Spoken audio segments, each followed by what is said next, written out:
ردين برسيسو حواسبي دكان الرباسو جزا خيسان ربو ما نباسو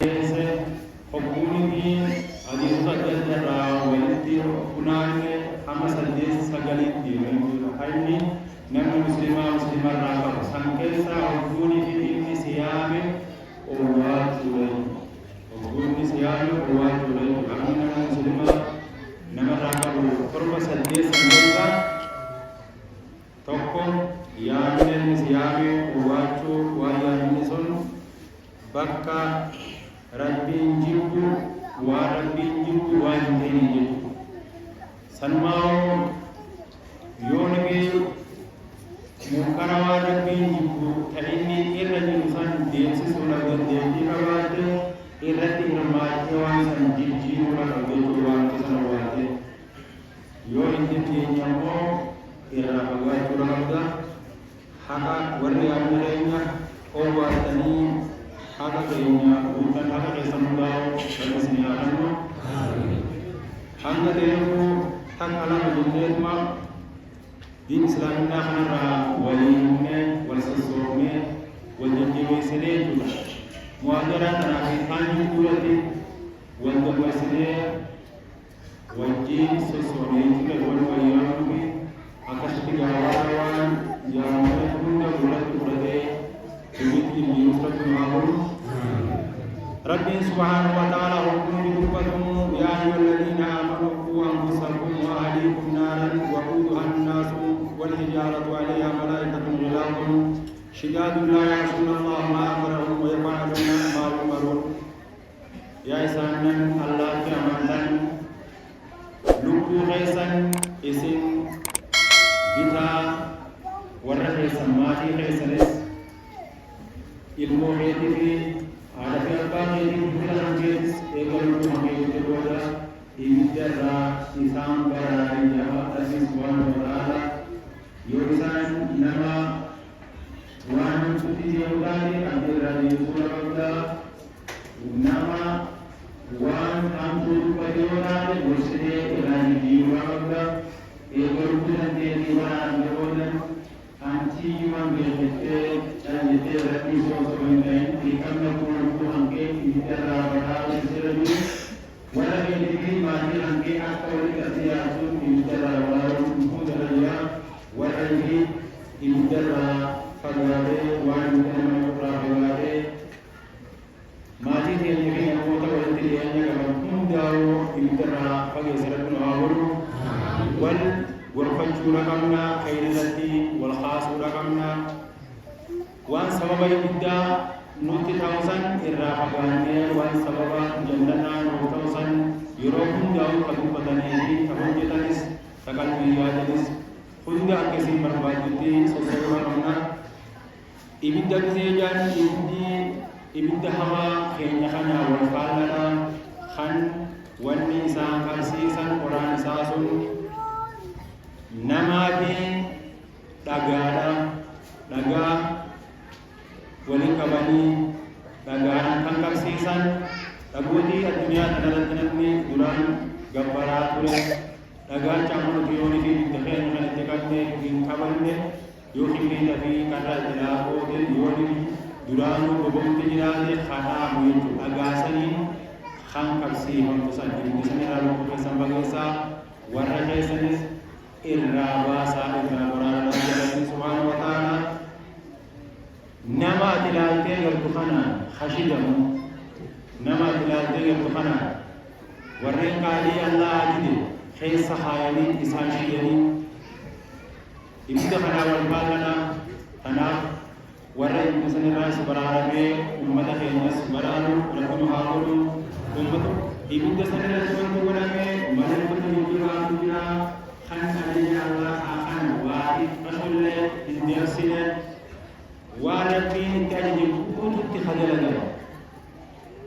umat garasi fillah diri kamarabbin rawat ajab jim obahan rawatnya minta kasih diralu kesenis basara umat kesenis basa Rabbi Subhanahu wa taala waradu putihnya umat kesenis wasaratul aqul hangga dan jahili barnoonni itti dubbatamu kun sababa waa godhatuutiin akkaataa rabbiin inni itti gammaduu fi dogoggora gabbara keenya keessatti argamu adda baafannee shirkii waan jedhamu addaan baafannee shirkii wanni jedhamu kun rabbi biratti ida'u kan jedhamu kun jecha keessatti siha akkamiitu shirkii jedhama hojii keessatti akkamiin shirkii jedhama yaada qalbii keessatti yaaduu yaaddiyoo waan akkamiitu shirkii jedhama kan jedhamu addaan beekamu barnoota addaan beekama yookaan beekuun ulfaataa waan ta'eef jechaafu hanga dandeenyetti khadiiratis kadhadhaatti qaabii guddaa kan hunda isaatu akka isaa mijetetti hanga danda'ameen takkaalamaan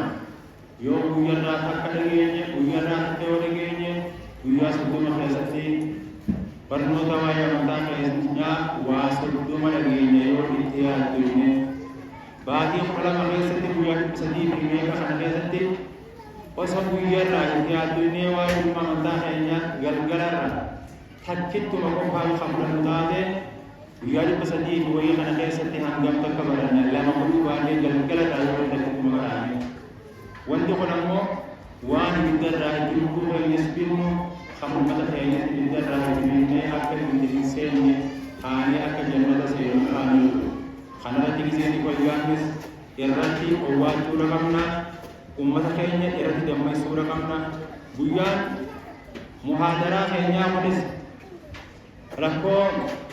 guyyaa 30 kana lamaan gidduutti argame taateensa barnoota keenyaa keessatti dhufe jechuudha qalbii hifannoota akkasatti fidee sagalee walii lamnee wal milkaansinee wal yaadachiisnee wal jajjabeessinee deemuudhaan wanni godhamee kana hundaa warreen kanarratti tattaafatanii bakka baratanii fi bakka muhaadaratti isin jajjabeessanii isin yaamanis isin waliin isin rajinaatu warri yaamamu yaamanii isaanii owwaachuu qabdan irratti ulfaachuu isin qabdanii warra bakka hundattuu irratti walii owwaatara kun haa godhu ibidda jabaa akkasiin irraas rabbi nu haa baraaru jannatul firdoosi hunda keenya walii rabbi nu haa kennu eega waan isin jabaatu hundaa'u rabbi isin irraa haa laaffisu isin hin qabnes ta'ii hundaa'u rabbi isin haa kennu jajjabaachuudha qabna wal jajjabeessuudha qabna amantaa keenya itti yaadduudha qabna akka amantaan keenya islaaminaadha akka ulfatuma hambee kanaati uffata abbaatu dureessa abbaatu xurii irraa baafata yoo nuti itti qulqullina isii eeguu baanne namni biroo duratti qulqullina hin eegu waan ta'eef jechaafu uffanni abbaa irratti uffate hin bareedu jedhan kanaaf amantaa akka waan biroo takka laallee itti qaamsachaa hojjechuu hin qabnu itti gammaduu qabna eegee fi itti gammadee boodas nama keenyas irratti dammaqsuudha qabna jajjabaannee yoo hundaa'u barnoota kanas dhugumaan jechuudha za'aa nuu mijjatte hundatti hunda za'aa akkatti waliin dhiyeessinaa osoo ta'in wal jajjabeessinee ifii barannee ham ammoo barnootatti ta'in jajjabeessinee dhiira keenyas dhalaa keenyas hunda keenya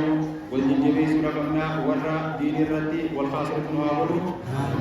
ammas namni hundi isaatu mata matatti gaafatamaadha amantaan kan namni sheekanii bichaan itti gaafatamu miti hundi isaatu waan mooyee irratti itti gaafatama amantaa islaaminaa jechuun waan guyyaa jummaadhatii fi guyyaa fuula beerumaa bicha sheekanitti haajamanii itti dhufan osoo hin ta'in jiruu jireenya keenya keessatti hunda nu barbaachisa hojii hojjettu hunda keessatti gubbaa jala keessatti hirriba keessatti wamma jiruu jireenya keenya naggadaa fi qonna keessatti adeemsa namaan deemu hunda keessatti si barbaachisa amantaan islaaminaadha guyyuma muraasa qofa itti haajamu osoo hin ta'in waan jireenya kan keetti rarra'u hanga du'a hangeetti guutuu waan keessaa qabdu jecha dogoggorri guyyaa tokko waan tokko keessatti yoo argame taate sirreeffamuu waanan amansaa deedarratti dhibbaa fi waan ta'eef kanaaf ibidda sanatti waan gama biratti soofu jechaafu dogoggora beeynee sirreeffannee kawallaalaatti beeynee barannee tabaranne ammoo shakkii dhiibnee irratti sigjennee itti gammannee sambooda itti hojjechuudha qabna. Nabi Muhammad alayhi salaatu wassalaam kullukum raa'in wa kullukum mas'uulun an ra'iyatihi cufti keessanuu tissiteedha. Cufti keessanuu waan tissisan irraa gaafatamaadha jedhe Muhammad alayhi salaatu wassalaam. Gurbaan tissiteedha warra mana isarratti. Namtichi maatii mana isaa abbaan mana itti gaafatama yoo barnoota amantaan hin hajjifne irratti sossoote yoo hojii hin taane irratti hojjetu isin bobbaate yoo akkanumatti osoo hin baratin diinirraa walaba taatu akkuma dhalattetti kan guddatu taate xeeruma hundarraa duuba deemtee abbaan mana kana irraa gaafatama waan san sirreessuu waan akka amantaadhatti. Haati manaatis gaafatamtuudha. Mana isiisanii fi ilmaan isiisan hunda keessurratti gaafatamtuudha. Mataa isiitis keessurratti gaafatamtuudha. Mana isii kan abbaan manaa itti dhufa qabu kana seera amantaa islaaminaa irratti yoo beeksisuu baatte ilmaan isiidhaa kan abbaan manaa itti dhufa qabu kana hunduu hin jirre kana yoo seeraan beeksisuu baatte irraa gaafatamte. Kanaaf namoonni itti gaafatama kanaa qaban hundinuu gaanii kana jalaa bahuudhaaf ibidda jalaa bahuudhaaf dirqama isaa baachuudha qaba. Cufti keessanuu tissiteedhaa cufti keessanuu gaafatamaadha. Namni waan irratti tissu hin qabne mataa isaa irratti tissiteedha. Mataa isaa kanaaf akkaataa jireenya isaa kanaan keessatti ammaalin nyaadhee dhugaa eessattiin bobbaa eessattiin galaa diin islaaminaa kana keessa anii kun ibaadaadhaan dalaga yoo hin jee ibaadaa rabbii kiyyaa kana keessatti hangana eessan fidee eessan hin guute jedhee yoo inni kan hin baranne akkanumatti hataa'u taate waan dubbatu addaan hin laallanne afaan dhuftumaa haasa'u waan hojjetu kan hin addaan hin baafanne kanuma hojjetu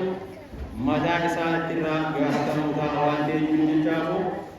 waan irratti teessitee taane hundi keenya mataadhaatti irraa gaafatamna waan ta'eef haqa isaa guutuudhaaf tattaafachuudha qaba. Haqa waan sanii guutuudhaaf ammoo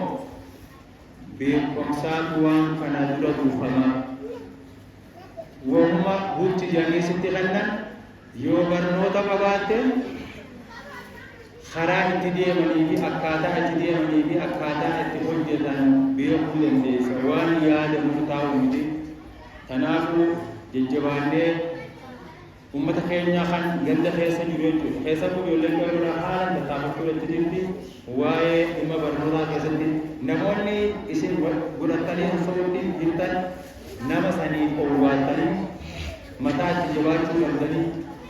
hasilaayaa hamisanillee gargaartanii wataawwan wal birri wakka qabaa rabbi subhaanahu wa ta'aalaa gaarirratti walii gargaaradhaa. Sowaa'ee sodaa Allah irratti walii gargaaraa jira. Eega tokko duree fudhatan irratti gargaaruu qabdan. Lubbuu baraaruu jechuun sadarkaa duratti waa cufa dura haa hojjechuudha fi dubbatuudha barnoota durfama waan ta'eef yeroo hedduu wanni kana deddeebi'ee waan kana dubbatu nama waan hin baratin kan hin beekne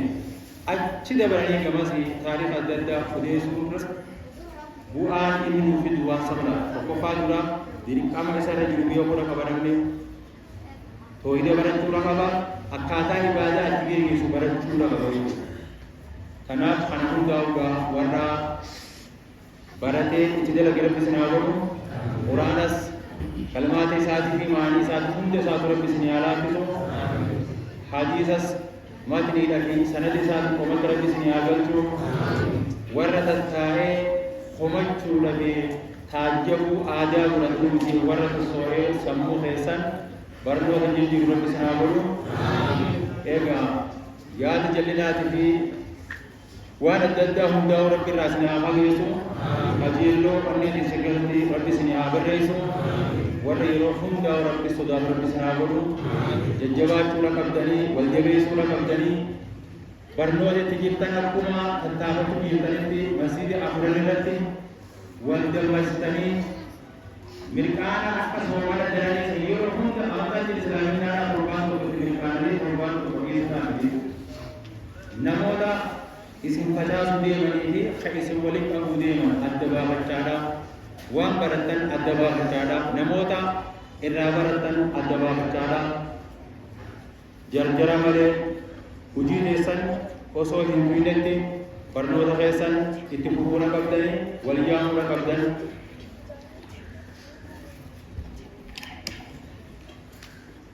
tanaamu hunda keessanuu warra diiniin guddate rabbi sinaa godhu dalagaa diinaggallee ta'e isinitti jirtan dalagaa diinii irratti hin gargaartan rabbi sinaa godhu eegaa waan dalagdan hundaa barbaada keessaa rabbi sinaa baa'u waan ittiin jibburraa rabbi sinaa fageessu haalan wal gammachiisuu qabdan haalan itti deddeebitanii namoonni tokko tokko kan fedhinnaa lubbuu isaanii jala deemanii walitti qabamuu keessan kana baay'eesi cimaa itti ta'ee kanatti yaaddeemuutu jira sanis adda baafatanii adeemsa keessan itti fufuuna qabdanii an taamsuuf yeroo hundaa'u lammaffaa ammas muhaadaraa itti jiru tan muhaadaraan an labsu muhaadaraa duraan soomana keessaa itti turre san tan ummata dubartootaa tan jidduu tan eegalle takkaatu jira hirmaachuudha qaban garuu tabaatii arrarraa maalee baatii saaffatutan isiisan amma maqaa qayyootiin isiin tun isii maqaa qayyootiin deemuutu jiru garuu ammoo isaan namni irratti walitti qabaman ta'an malee isaan bichaadhaan abbaa guuraatu isaan ta'a malee isii kanas ganaadhaaf karaa dhoo tanaatiif har'allee xiqqa shoo himana keessatti waan tokkootu jira namoonni muhaadaraa hin tanis ganaa sirreeffachuu qabdanii isinis adda baafatanii ammoo isin akkana jedhu namni hundi hirmaachuu qabu kan dubartootatis kophatti akka guyyaa masjiidu baabur rahmaa sanitti kan qopheessinuutu jiru sana immoo kan nutti himu warreen barnoota waan sanii geeggeessu saniitu guyyaa isaaniif mijjate walitti tartiibeffatanii naddeessan kana ammoo soomana irraa kaasee itti gaafatame siinaa dargaa qaba isa kana Allahu Akbar hoggana muhaadaraa labse hundi keessan kana biyya hunda qabdanii guyyaa lama sanitti ta'e dhiyoo tanas taqqashawaatti taas arrallee wanta akkasii dhuftee gana muhaadaraa isaatu labsee jennaan kana biyya hunda qabdan garaa guddaa gizee akkana jennu ummatoonni dubartoota hin hirmaatan jechuudhaan hundi hirmaachuu qaban wanni nuti himnu quraana hadiisa wal kakaasuudha wal dammaysuudha kaduubatti hafe as fiduudha waan ta'ee jiru jechaamu kun yeroo dubartootaa sun gorsa bichaa waan ta'e namoota babarsiisuu jiraansaa fa'aa waan achirratti tokko kan dhiyeessanis argamuu danda'a waan ta'eef jechaamu inni kun ammoo yeroodha itti nama hedduu ol yaaman waan ta'eef kanas adda baafachuudha qabdanii ammaaf shee abbaastuu duubarra jira yeroo hundi jajjabaachuudha qabdanii an sagantaa guutuu isaa hin dabarsuu deema akkuma ammaan dura jajjabaatanii waaqicha hunda uwwaatanitti namoota duubatti hafanii fi ka'amma dhufanis wal jajjabeessitanii barnoota keessan kan itti jirtan itti jajjabaatanii bakka hanqinni isinitti dhufe naaf suura qabdanii hanga danda'ametti yoo kana barsiisummaatiin taates karaa akkaataa adeemsaatiin yoo kataa taates wal bira dhaabbannee wal bira dabarsinee warra bifa darbii waa gargaaru hundaa warra gaarii hojjetee addunyaa fi akhiratti itti milkaa'inatti nu haa godhu egaa warra namoota jiru adda facaasuu miti warra addaan faca'e namoota walitti deebisu keessatti rabbi nu haa ramadu wallaala keenya hundaa rabbi nu haa barsiisu beekaa keenyas rabbi irratti nu haa dabaluu fi rakkataa keenya hundaa rakkoo irraa rabbi haa deemsisu dhugamaa keenya fi rabbi nu haa fayyisu beekaa keenya diinii irratti rabbi nu haa guddisu hundaa keenyas diinii irratti rabbi nu haa tursiisu wabillahi tawfiiq. Assalamu alaikum warahmatullahi